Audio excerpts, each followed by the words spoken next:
بسم اللہ الرحمن الرحیم۔ فوت ہونے والا شخص جو ہے وہ اپنی کل پراپرٹی کا تیسرا حصہ جو ہے وہ وصیت کر سکتا ہے۔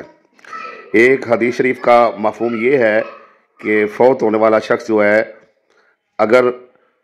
اپنی پراپرٹی کا پانچواں حصہ جو ہے وہ وصیت کرتا ہے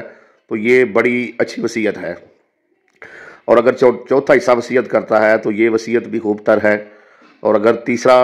حصہ وصیت کرتا ہے تو اس نے جو ہے وصیت میں سے کچھ باقی نہ چھوڑا۔ یعنی آپ یہ سمجھ لیں کہ بہتر یہ ہے کہ وہ کل جائیداد کا پانچواں حصہ وصیت کرے، اگر نہیں کر رہا تو پھر چوتھا کر دے،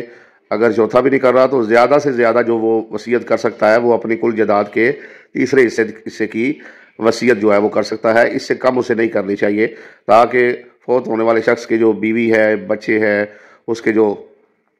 ماں باپ ہے، ٹھیک ہے جی، ان کو جو ہے اس کی جائیداد میں سے صحیح طریقے سے حصہ مل سکے، اور وہ غریب ہو کر، وہ مساکین ہو کر نہ رہ جائیں۔ تو بہرحال بہترین وصیت جو ہے وہ یہی ہے کہ پانچواں حصہ کر دیں، اگر آپ زیادہ دینا چاہ رہے ہیں تو چوتھا کر دیں، اور وصیت کی آخری حد جو ہے وہ تیسرا حصہ ہے۔ اب ہمارے معاشرے میں جو ہے وہ ہوتا کیا ہے کہ فوت ہونے والا شخص جو ہے جب اس سے پتہ چلتا ہے میں بیمار ہو گیا ہوں تو وہ اسے سمجھ آتی ہے کہ اب میرا اگلے جہان کی تیاری ہے، تو وہ کچھ اس طرح سے وصیت کرتا ہے۔ خاتون کہتی ہے کہ میرے بیٹوں، میری بیٹیوں، اپنی خالہ کو جو ہے وہ میری مری ہوئی کا منہ نہ دیکھنے دینا، میں نے فلاں بیٹی کا رشتہ اسے دینا تھا، اس نے نہیں لیا، وہ دولت مند ہو گئے ہیں تو انہوں نے رشتہ لینے سے انکار کر دیا، یا میں نے فلاں بیٹے کا رشتہ اس کی فلاں بیٹی سے کرنا تھا لیکن اس نے انکار کر دیا، یا وہ میری اب اس کے پاس دولت آ گئی ہے، میری عزت نہیں کرتی ہے، کوئی نہ کوئی بہانہ مار کے اپنے بچوں کو اس طرح کی وصیت جو ہے وہ عورت کر کے جا رہی ہوگی، ٹھیک ہے جی۔ تو کبھی کبھار وہ عورت وصیت کرے گی بیٹا جب میں فوت ہو جاؤں تو اپنے ماموں کو جو ہے، فلاں جو ماموں ہے اس کو جو ہے وہ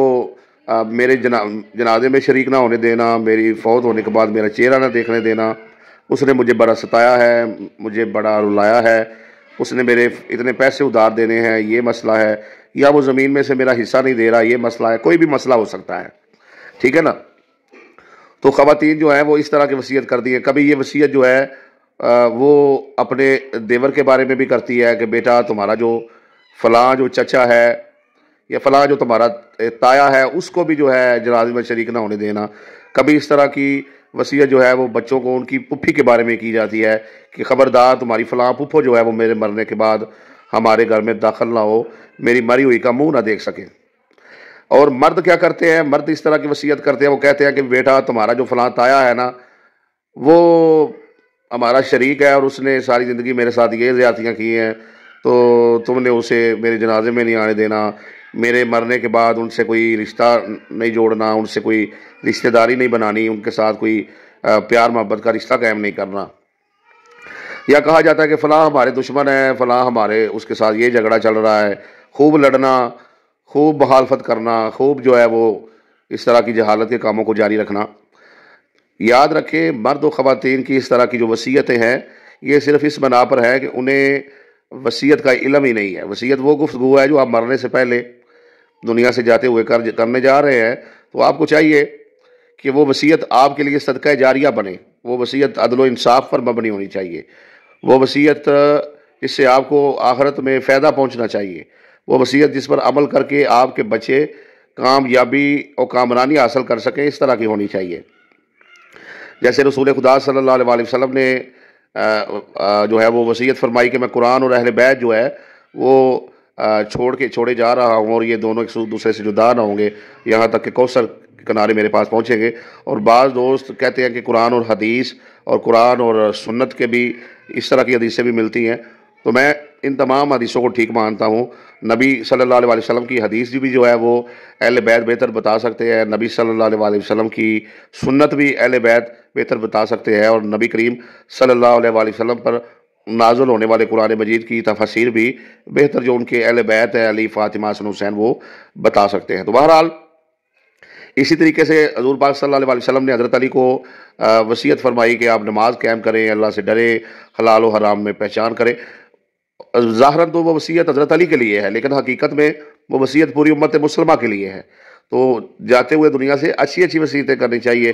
اور یہ یاد رکھیں جتنی وصیتیں، یہ جو باتیں میں نے آپ کو پہلے بتائیں اس ویڈیو میں، اس طرح کی وصیتیں اگر والدہ یا والد یا فیملی کا کوئی بھی فرد، دادا دادی یا نانا نانی کوئی بھی جاتے ہوئے آپ کا عزیز کرتا ہے،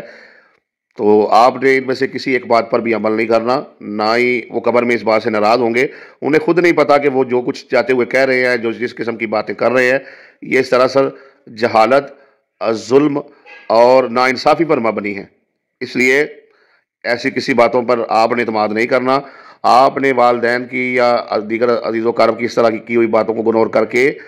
مثبت کرنا ہے۔ اگر کسی سے تعلق توڑا ہے تو جوڑ لینا ہے، کسی سے دوری ہے تو اس سے صلح رحمی کرنی ہے، کسی سے کوئی خطا ہوئی ہے تو اسے معاف کر دینا ہے، آپس میں رشتوں کو بنائے رکھنا ہے، امن و امان کی فضا جو ہے وہ قائم کرنی ہے، آپس میں امن، پیار، چاہت، خلوص یا گانگت کو قائم کرنا ہے۔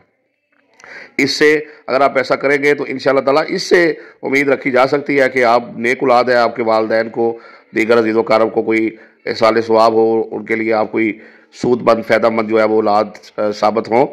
اگر آپ منفی کام کرتے ہیں، منفی راستہ اختیار کرتے ہیں تو انہیں قبر میں کوئی فائدہ نہیں ہونے والا ہے۔ لہٰذا ان چیزوں کو سمجھیں اور آگے بھی سمجھائیں کہ ہر وہ بات، ہر وہ وصیت عمل کے قابل ہے جس سے اللہ راضی ہو، اور ہر وہ وصیت، ہر وہ عمل ردی کی ٹوکری ہے جس سے اللہ اور اللہ کے رسول جناب محمد رسول اللہ صلی اللہ علیہ وآلہ وسلم ناراض ہوتے ہوں۔